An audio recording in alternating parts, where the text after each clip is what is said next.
Hi, my name is Drakey, and welcome to the Gag Order, which basically means shut up and listen. And we're here to discuss personal growth. Now, I'm not a life coach, but I play one on YouTube. Now, I have no credentials or formal training, but apparently you can get away with that on YouTube. So I guess I'm like Hitch with a hitch. You know, just giving my unwarranted opinions, and unlike Twitter, I can get away with more than 140 characters. And like they say, opinions are like buttholes. Everyone has one, just that some smell worse than others. But this is the very first episode, my very first podcast, which I'm entitling No Country for Old Men. This is about getting older, which is why I'm glad I found the fountain of youth. It's called denial. And people try to say, oh, denial was just a river in Africa. Yeah, and I stayed drinking from that river too. Because I reached the dreaded plateau in life, age 40, and ain't nothing good about 40.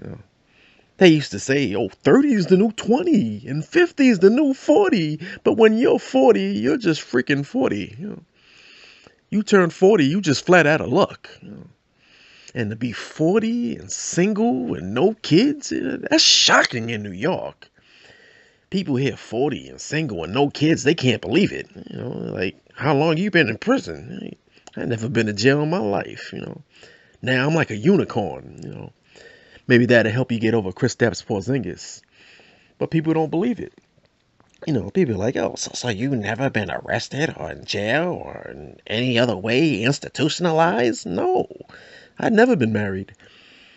It's funny, I say that on stage, and married women catch an attitude as the married men try to chuckle under their breath.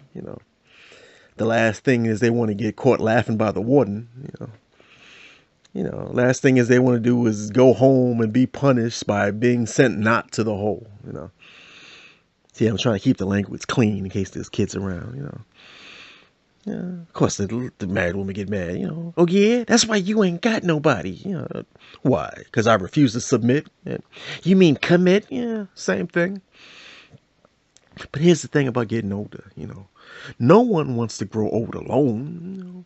So much so that they'll stay in unhealthy relationships just to be in a relationship. And experience is the greatest teacher, as you have to learn to be strong enough to say enough is enough. I deserve better than this. And you have to be willing to move on. And I know how hard that is because it happened to me.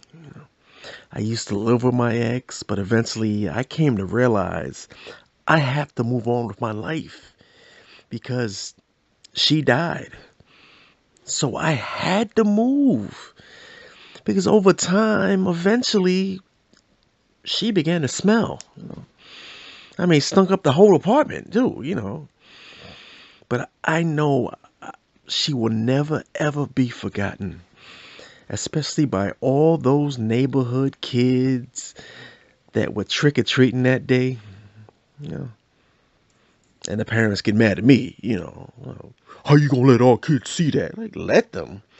Your badass kids thought the police tape was Halloween decorations. It worked out though. Because whenever they ask, well, how did she die? I'm like, she didn't like to eat her vegetables. Man, you never saw so many 9 and 10-year-old vegetarians after that.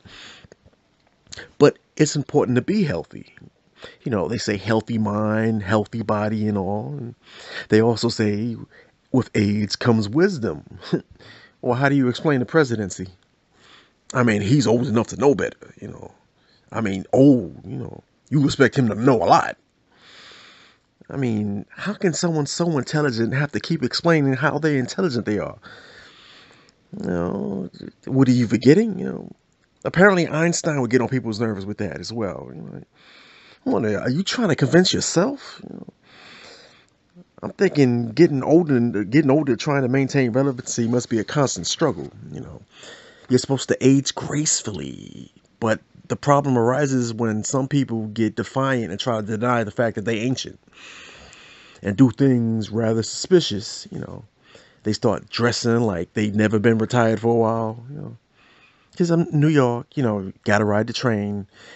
Parking is unbelievable. So, you ride the train. I'm riding the train and I see a senior citizen lady who had the gall to wear sweatpants with the word juicy across the backside. And I don't think so. I think the juice done expired because those type of sweatpants aren't supposed to be baggy. I think the juice evaporated, to be honest. You need sweatpants that read crusty across the back. You know, you can't just wear anything at any age. You got to take stock of your situation. It's just a lot of everything. I remember the Jerry Seinfeld episode when Jerry Seinfeld spoke about women with man hands. But you know what's scarier than that? A woman with man feet. I mean, let's be real. You can't make my feet look dainty when we're together. My feet automatically look dainty if you got professional kickball looking feet. I mean, if you got Captain Caveman feet, then you got to date someone with Sasquatch feet just to balance out the relationship. This way your footprints will look synchronized in the sand. And getting older means you have to face reality, which is everybody can't wear flip-flops. I'm sorry, that needs to be a law. And I don't even care if you're on the beach. If your toes don't all face the same direction, some of you gonna have to wear nurse's suits in the sand. Your feet look like they saved hundreds of lives by stepping on a landmine. And painting some decrepit toes is not going to improve things. It's just gonna make it look like Jar Jar Banks with a pedicure. I mean, you got depressed looking feet if you stand in the wet sand and walk away and your toes spit out the word melancholy in script. That's sad. And I live in New York. And taking the train, there's always so much going on. And I try not to make eye contact. And I just stare at the floor. And that's when you discover the falsehood of the phrase, things can get worse. Oh, because yes, they can. What's worse than decrepit feet and flip-flops? Old decrepit feet and flip-flops with a foot tattoo. When you were 21, that ankle tattoo of Woodstock, the bird from Charlie Brown was cute, But not when you 65 with all that extra skin and liver spots. Woodstock now looks like a giraffe with emphysema. I mean, if you get tattoos on your foot, obviously you have a foot fetish. And you see some of these people's feet and you're like, I wish you had a fetish for socks. So the whole situation forces me to make eye contact. Now I'm afraid to look down. So if I trip over my shoelaces, it must be meant to be. I should have double tied my shoes at the house. Because I ended up seeing a tattoo across the entire foot of flip-flops. And you cannot do this if you have ugly feet, That's like hanging a Rembrandt in the projects. No matter what, it's still going to look like projects. Your best bet is to get a better tattoo of a better looking foot, instead of drawing attention to your chaos. And in this age of social media, I know I'm getting old because even the language has changed to me.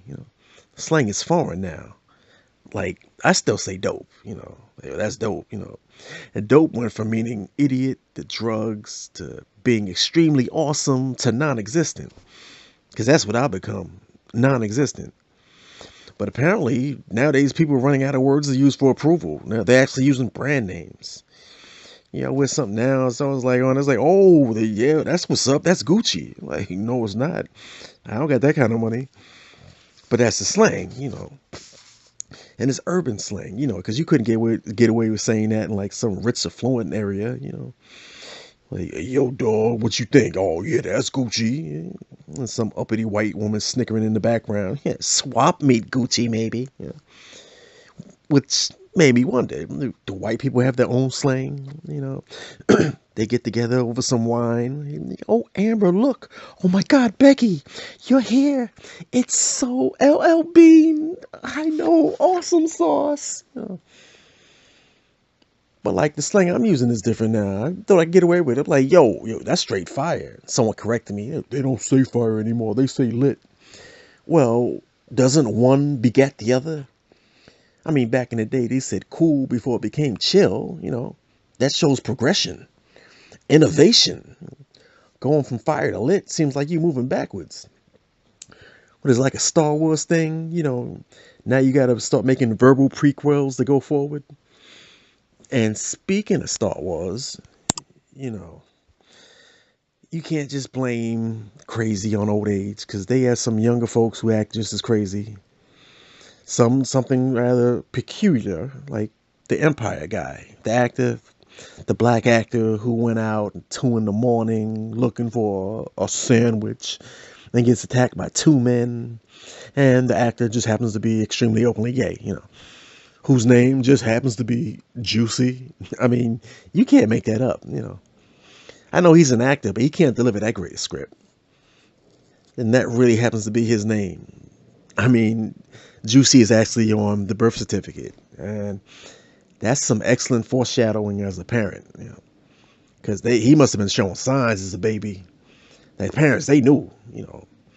Like as a new parent, your baby's crying and he's crying a lot. You think he may be colicky and sick and have a fever, and you're afraid you're going to have to rush him to the emergency room, and the doctor's going to ask, did you take his temperature?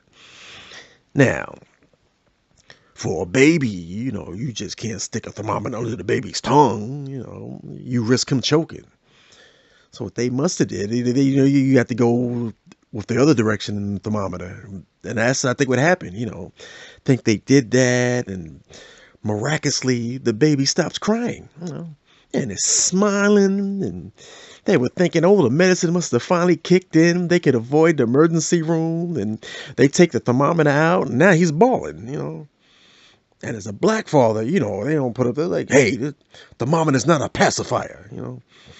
Father's like, hey, what's wrong with this kid? Is he acting kind of juicy, because there was probably other signs, black fathers are like, honey, look at this baby. I'm like, so a lot of babies fall asleep sucking their thumb. Yeah, but not with their wrist on their hip. He acting juicy, dun dun dun dun dun. And if you didn't know, now you know, nigga. But that whole story that MAGA members were recognizing him in the hood at 2 in the morning because, that's where they be at. And they had a noose on him and bleach and hollered gay epithets. Now, he's gay, so what? As long as he's happy, and one of the definitions for gay is happy, that's why you never see me smile. I am straighter than 6 o'clock. I wanted to be known I'm the maddest man on earth, But it came out he planned this whole thing as a power move to get more money, which may cost him his employment. Now they're trying to get rid of him. It's just ironic. A star went to war with the forces that be, and the empire struck back. Man, that's what you call cinematic justice. But maybe it's just a Hollywood thing, The mind's playing tricks on you. And they say that the mind's playing tricks, especially the older you get. You started noticing irony, like how ironic is it that as we're approaching the anniversary of Prince's death, that Spike Lee finally accepts an Oscar award dressed up as Prince's chauffeur. It's messed up. His friends and family didn't say anything about it when he left the house. I guess people are more worried about hurting someone's feelings, That's the thing nowadays. The millennials, your feelings are so important now. Like I remember playing Simon Says as a kid and get frustrated. But I was a kid, But I got frustrated because the announcer's name was Simon. And I kept losing because he kept switching up the cadence. Like he started, Simon says do this. Simon says do that. Then he switched it up by saying, I say do this. And I do it and get caught out. And I'd complain. I'm like, hey, I shouldn't have been called out for being thorough. Especially when the announcer's name is Simon. And he's just like, oh, it's just a game. Why are you taking it so personal? Like, I'm taking it personal. You're the one playing the game in third person. I guess it was just ahead of my time, creative. But now people think this is outdated. Someone thinks I'm outdated. I know I'm not outdated. Even my MySpace page says so. You can even ask Tom. He'll tell you. Although I don't even think Tom is there anymore. Now it really is just MySpace. I guess I'll just try to fit in with the young crowd and try not to get caught. You know, it's hard. You know, like for me, I remember before it was a video game, I thought Call of Duty was simply human nature after eating beans while camping. But I came off as being old. I knew I was getting old when I found out that I was the only black man in the neighborhood that was still wearing a belt. And all these young thugs come up trying to clown me. Yo, Drake got a belt. Look at this Drake, this old uppity nigga trying to look fancy. Like, what are you going to an interview? Dude, I'm wearing jeans. What do you think? It's a parole interview? Thugs wear pants like shackles now. They want to take the money out their wallet. They got to go in their sock. So I'm like, what? Do ladies find this sexy? Seeing a man's drawers a foot above the pant line? Like maybe if they were clean drawers, I guess they're trying to appeal to the modern woman, with 50 shades of dingy. You can't tell them to pull the pants up or you get in a fight, Oh, you just a hater, Drake. I'ma do me, you know what I'm saying? I keep it 100. Like, dude, you got holes in your drawers. That's 100% bum. I don't care what anyone think, the world can kiss my ass. That's why I have it like that, I don't have no fear.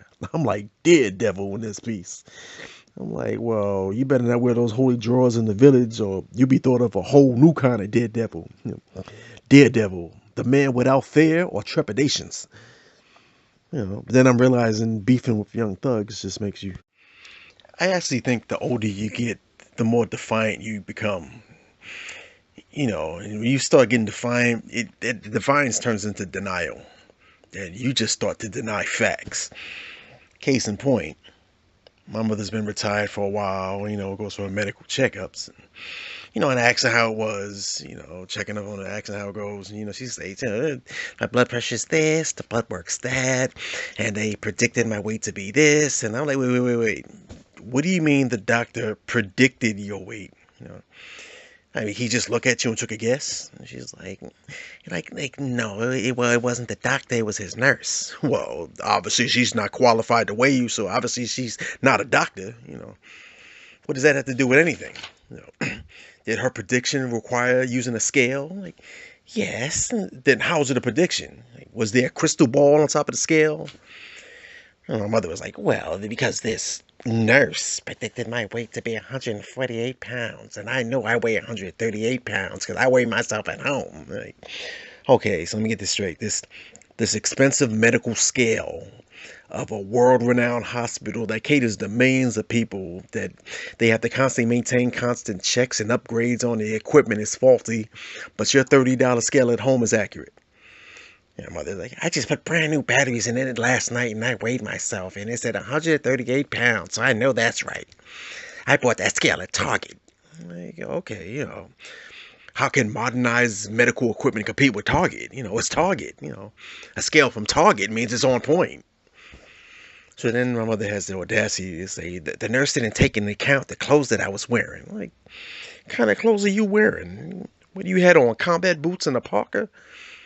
Well, of course I'm going to take off my coat and shoes. Like, wait, did you have combat boots? Like, of course I don't have nothing like that. So then I asked, well, did you have on your purse, your pocketbook? Because, now if you're like 20, females, if you're the 26 or younger, it's a purse. The closer you get to 30, the more it becomes a pocketbook. And the older you get, the bigger the pocketbook gets, That's how you can actually tell a woman's age by the size of her pocketbook, You see something that looks like a duffel bag with spaghetti straps, she's old. Of course, my mother was like, well, I took off my pocketbook and jewelry and emptied my pockets. And I'm like, okay, well, I don't know how to tell you this, but you weigh 148 pounds, because pants, socks, and a shirt don't weigh 10 pounds. And my mother, it was a bulky sweater. Like, so you think a bulky sweater, pants, and shoes weighs 10 pounds? 10 pounds? And, well, this would explain a lot in your situation, Here, I'm thinking you're walking slower because you've gotten older, but apparently your clothes are heavy. We need to get you some lighter clothes. You might not even need a cane. As a matter of fact, since you got that Target scale, let's weigh the clothes you were wearing last night and yesterday and see if they weigh 10 pounds. You're like, yeah, shut up. See, age doesn't age well, and you can't fight age, Age changes taste, views of music, Realized I was getting old when what I consider real hip hop is done by people who no longer do it. And you can't fight age. It's like the older you get, the bigger the chance you take, the more you appear senile. They say less is more for a reason. Like when old people keep talking about things that no longer exist and they keep reminding you that they no longer exist. Like, I'm tired of hearing about crooked Hillary. I mean, dude, enough. She's over. Why do you keep bringing up? Did she break your heart? Her career is over. No one wants to hear about Hillary unless Hillary is going to build the wall. No one wants to hear about her again. You ended her career. You realize that, right? Or are you forgetting? Maybe there's signs of inclination. Maybe there's inclinations of mental health there that needs to be an age limit on mental evaluation, especially on social media. Because I don't think any president should be on Twitter. Trump, Obama, Bush, Clinton. Although I couldn't picture Clinton on Twitter. Tinder. But there's a saying. People who live in glass houses shouldn't throw stones, especially glass white houses. I mean, that's the last thing you want is a foreigner to come to America and see our president on Twitter complaining. Hey, Twitter, you need to call it bitter. He's the bitter Twitter president. A president is supposed to appear like he's ascending, not trending, responding to criticisms, trolling people who share an opinion you don't like, so you crucify them. It's embarrassing. An old man trolling younger folks, really? Trolling in your 70s? I mean, I guess you look the part, but seriously, that is awfully sensitive, That's going to compromise our standing and make us look weak in the world, The president of the DSA, the divided states of America, You should be uniting the land. You can't say, the Democrats are just jealous because they lost the election. So, that's old news, That's like at next year's Super Bowl, someone brings up, the ref blew the call with the Saints against the Rams in that playoff. Hey, so, it's over. Like people still complaining about Spygate with the New England Patriots. Well, they're Jets fans, but anyway. Funniest thing I remember hearing about him, he also said, I was also a victim of voter hacking. Really? Victim? Dude, I think the word you're searching for is compliant. Not that you weren't going to win. It's kind of obvious. You was going to win, but not by that wide a margin. You had to get a lot of the female votes for that. And at the time, there were a lot of women speaking out against you. So many. I mean, some of the women actually had to recuse themselves from the Cosby allegations to show up for you. People trying to say, well, those women are just trying to tarnish his character, just because they were sexually assaulted themselves by him. Those women are tripping. But apparently, that did not make them fall out of favor with him. Actually, it might increase their appeal, his appeal. The women nowadays with those forbidden fantasies, 50 Shades of Black and Blue makes 50 Shades of Gray. Because he said he will do so much for women, like the firings and making them resign.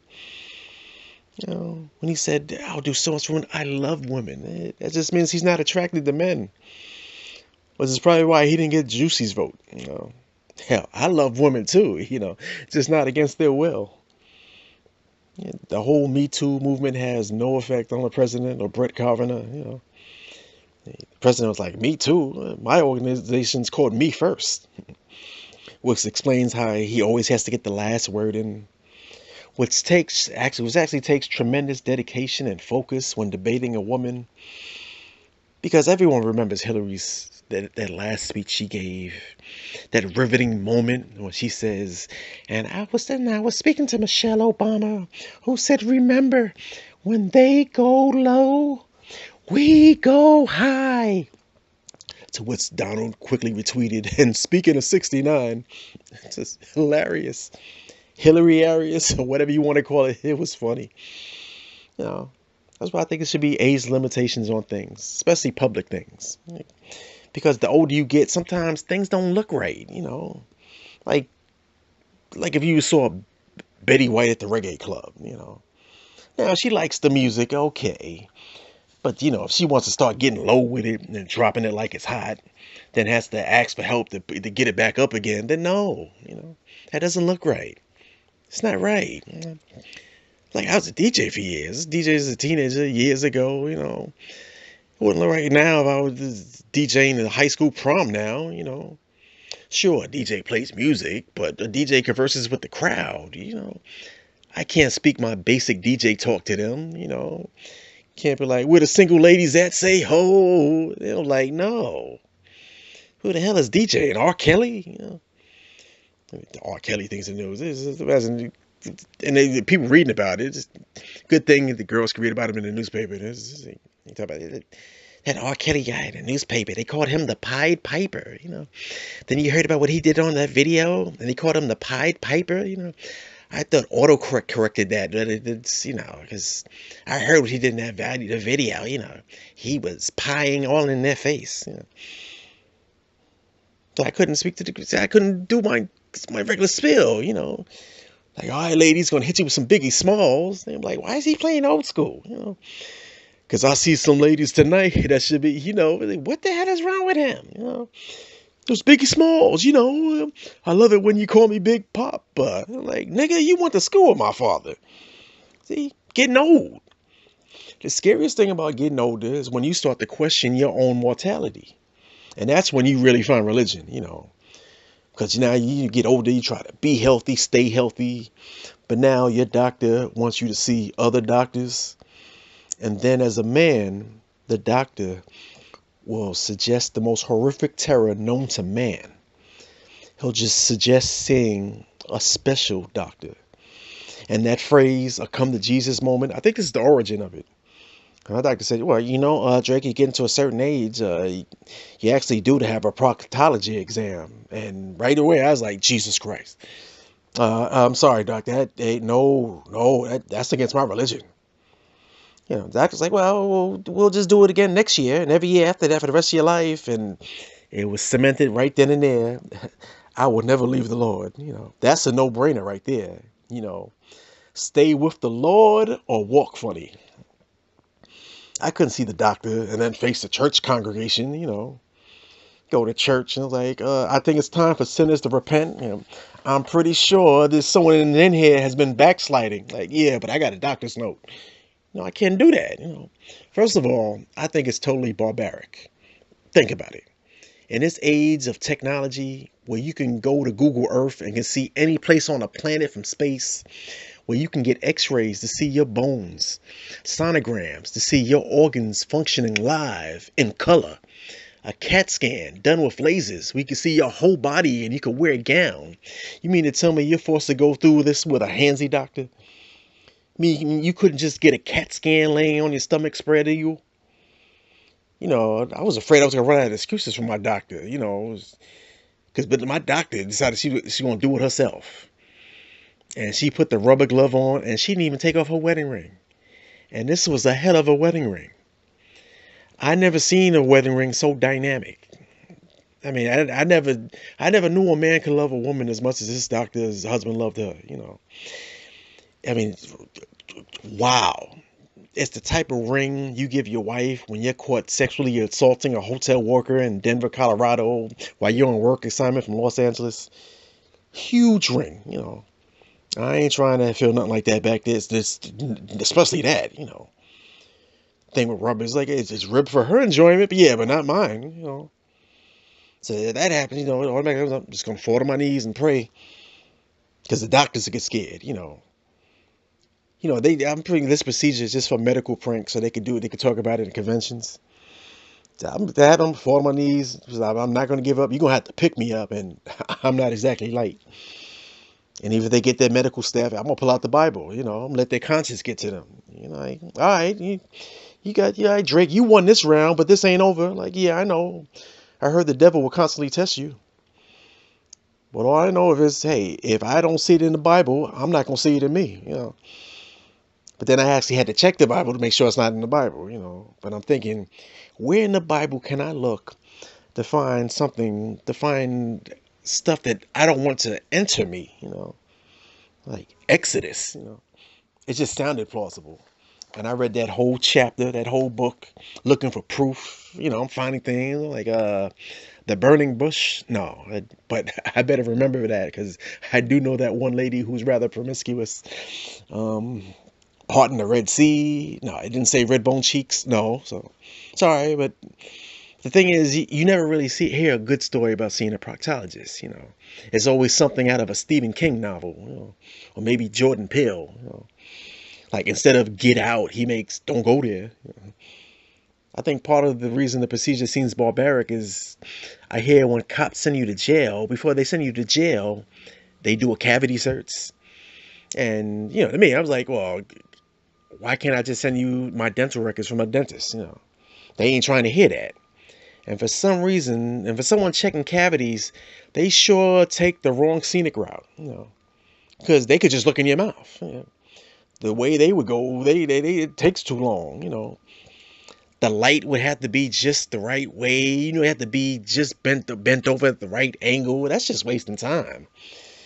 I think the police is just city workers. They trying to milk the clock. As a matter of fact, your doctor says he wants to see a proctology exam. You should just bring your results from the police. Unless your doctor say, well, the police sent me those results with a referral. You're like, what? Doctor, hey, don't start coughing until I tell you I'm ready. What? Hey, don't say that. Don't go there. Then don't you go there. Yeah, that's right. Yeah, don't start none. It won't be none. But I always hear like the scariest stories when the doctor, especially proctologists. Like some new wave herbal proctologist. Like there's always something off about the doctor. Well, look at his field of expertise. Obviously they couldn't make it as a dentist and had to settle. But you got to do your research when you find a proctologist. You can't do it half-assed. Seriously, you can't be cheap in this situation. Sometimes instead of saving $1, it's better to save peace of mind. Case in point, a guy goes to a discount proctologist, and he was telling me, like, while we're sitting in the waiting room, he saw a water bug walking across the ceiling. Well, should have been a sign right there and there. But he thought, maybe one of the waiting patients smoked it in from home. Well, he said he was called into the doctor's office, and the doctor's office didn't have a door. He had beads. Like those Brady Bunch bamboo beaded curtains from the 70s. So he's feeling way uncomfortable as it is, right? So he speaks to the doctor. He said he's not feeling that uncomfortable. Do the doctors give you any kind of anesthesia before this? He said the doctor says, or do you want some wine? I got Hennessy, And the guy's freaking out like, what the hell kind of doctor is this? The doctor says, okay, just relax, just calm down. Just take a deep breath, just relax, put on some music. And he puts on Barry White. That's not going to make you relax. That's going to make you more tense, Last thing you expect to hear in the proctologist's office is Barry White, You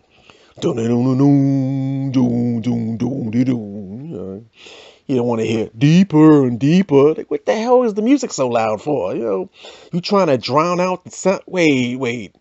Did this light switch have a dimmer? Oh, hell no. Ran out the office. Said he ran like the 40-yard dash in .425. That's faster than Odell Beckham. And I was like, dude, man, it's your fault. Like, why would you find a proctologist on Craigslist? And you know what he said? What other doctor takes Groupons?